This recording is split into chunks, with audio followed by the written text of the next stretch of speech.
We are quite literally stewing in a soup of plastic dust. It is important to understand that nanoplastic poses a danger to us, not only as a climate disrupting factor, but first and foremost as a threat to life itself within the biosphere, including the species Homo sapiens. This is a catastrophe of humanity's own making. Without nanoplastic, we would have passed through the current climate cycle just as we had in previous ones, experiencing a degree of natural activation, but without facing the threat of a Siberian plume eruption or other severe catastrophes capable of bringing our own existence to an absolute end. Today, the amount of micro and nanoplastic in the atmosphere has reached astronomical levels. These are no longer isolated particles.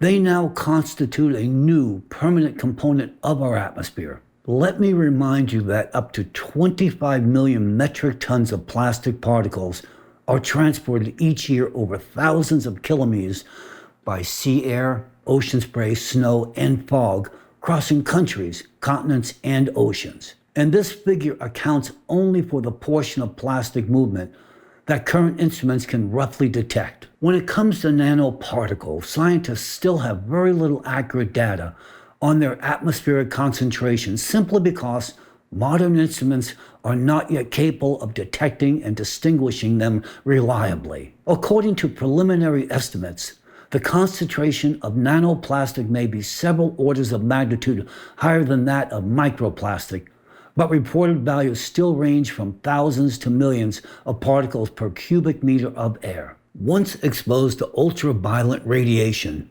these particles pose a dual threat. Their surfaces become rougher, allowing them to accumulate heavy metals such as lead and mercury. But the core danger of this plastic lies not in its chemical toxicity, but in its physics. Each of these trillions of particles functions as an electret,